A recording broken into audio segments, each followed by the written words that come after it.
Hello everyone. Today I'm going to be talking about biological evolution and what it is and how it happens. I might move a little bit quick in this video, but you'll have more time to grasp it, and you can hit pause at any point, of course, as well. So biological evolution is not just evolution. Notice we use this word biological as a modifier. The reason we do that is because all the time you're hearing commercials that are like the evolution of the Infinity Q series.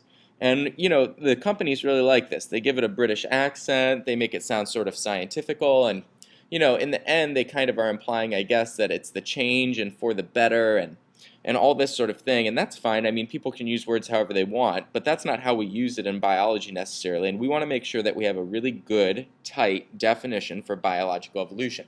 So right off the bat, we're not calling it just evolution, we're calling it biological evolution.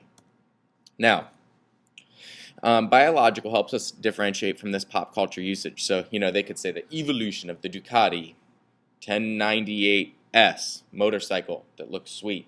Okay, now, here's the definition of biological evolution. You need to know this word for word. A change in the allelic frequency of a population over time. So it's about a change of what? The allelic frequency in what? A population over time. Biological evolution, therefore, is change, but it's the change of the allelic frequency of a population over time. Now, what's allelic frequency? Remember, every gene codes for protein, a protein. Every gene is made up of codons. Each codon codes for an amino acid, and those amino acids come together to make a protein. Now, some traits are controlled by one gene, and some traits are controlled by multiple genes. One gene trait would be called a monogenetic trait. A multiple gene trait would be called a polygenetic trait. If you also recall, different versions of the same gene are called alleles. And how often a certain allele occurs within the population is called the allelic frequency. For instance, if there were 10 people and each person was heterozygous for widow's peak, then the allelic frequency for the widow's peak allele would be 50%. The allelic frequency for the non-widow's peak allele would be 50%, because each person in that population happened to be heterozygous. So the allelic frequency is how often a certain allele, frequency-wise, occurs within a population over time. Occurs within a population, not over time. So that's the allelic frequency. For instance, I think we've got enough examples there. So the allelic frequency could be 27% for the blue eye allele in humans in America. Or the allelic frequency for the blue eye allele could be 33% or 19% or 82%, whatever it is. It's a frequency, so it's a percent, how often that allele is found within the gene pool of a certain population. Now, what's a population? By way of review, a population is a group of individuals of a certain species in a certain area. So it has to be a group of individuals of a certain species, of one species, in a certain area. So you got to define the species in the area. So for instance, white-tailed deer in Ohio, or humans in America, or Daphnia pulex, which are those little freshwater crustaceans that fish like to eat, in the pond out back. So the pond out back would be the certain area, and Daphnia pulex would be the certain species. Okay, so that's the population. Now, what's this over time thing? Now, biological evolution occurs over time. It could be a short time, hours. As you'll learn about with genetic drift, there could be a quick change in the allelic frequency in a population because of a catastrophic natural disaster.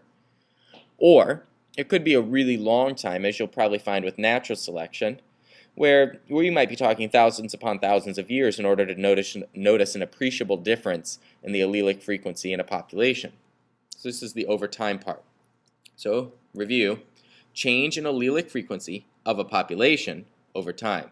So biological evolution is always going to be about the change of the allelic frequency of a population of individuals of a certain species in a certain area over a period of time, whether short or long. Okay, what could it look like? So the sort of morbid example would be this, and this is fake, but you get the idea. Let's say every school in America was mandated to put a spinning 24-inch wide saw blade spinning at 30,000 RPMs at 6 feet high in every doorway. You could see how over time the allelic frequency for tall genes, tall alleles, would probably get less common in the American school children population. Or let's say that you had a population of rabbits, and those rabbits lived in a place that had a lot of snow. over time, maybe the ones that have lighter colored fur, the alleles for kind of almost white fur, they might get seen less often by foxes and do better because they don't get eaten as much. So the whiter alleles, the alleles for whiter colored fur, would become more common in that population of rabbits over time. Or let's say that there's alleles for the color of male cardinals. And let's say the female cardinals really like the male cardinals that are really red. So over time, the alleles for the very red feathers in male cardinals might become more common in the population, more frequent in the population over time. Or let's say that some cheetahs have slightly stronger hind legs that make them 2 or 3 or 4 miles an hour faster. Well, those alleles that make them a little bit faster might help them kill gazelles better, might help them feed babies better, and might just kind of get more common in the population over time.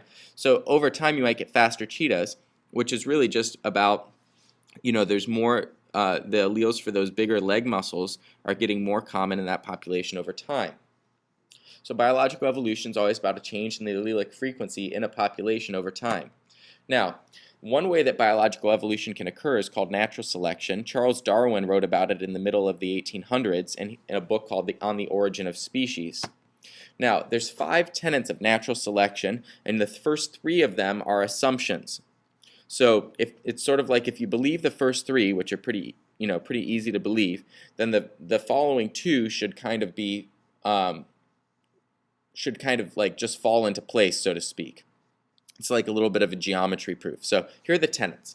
First, individuals within a population have different alleles. They vary. There's variance within a population. I mean, look at humans. We all look different, right? We're all humans, but we all look different. So individuals within a population vary. Or, rabbits in a snowy place some of them are browner and some of them are whiter. So there's variance there. Number 2, there's competition for scarce resources within an ecosystem. So let's say we're talking about giraffes. Some giraffes vary, have longer necks or shorter necks. Let's say we're talking about those same giraffes, and yes, there would be competition for scarce resources within that ecosystem, namely leaves, because the giraffes like to eat leaves. Now, point 3, some of those alleles within the varying population might help them compete more successfully for scarce resources. For instance, if there's an allele that makes giraffes' necks longer, they can probably help them get more of the leaves, because if you have got a longer neck, you could get the higher leaves, but you can probably still also get the lower leaves, and that just means you can eat more leaves, and to giraffes that's, awesome. So in either case, you have these giraffes that have different alleles, and if they've got some that make them for a longer neck, and there's scarce resources for leaves, and those longer neck alleles might make them compete better for those scarce resources, the leaves. Now, it follows, therefore, point 4, that individuals, the giraffes with the advantageous alleles for longer necks, are likely to produce more offspring. And point 5, the advantageous alleles, therefore, would become more common in the population's gene pool. Namely, the allelic frequency would go up for long-necked alleles. Now, these tenets, you need to be able to write them, all 5 of them, pretty much word for word, aside from my typo there.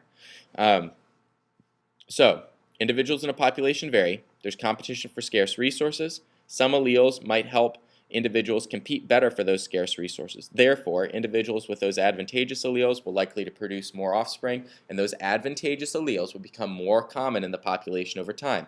Notice, point 5 just said that biological evolution happened. The advantageous alleles became more common in the population over time. Namely, that population had a change in allelic frequency in the population over time. Biological evolution. So overview. Biological evolution is a change in the allelic frequency of a population over time. One way it can happen is natural selection, as described here. But there's other ways it can happen too. In addition to natural selection, there's genetic drift, which I briefly mentioned, founder's effect, sexual selection, which the cardinal example is a pretty good example of, and 5th, also, artificial selection can cause biological evolution. So this is the basics of biological evolution and an intro to natural selection, and we'll move on from here.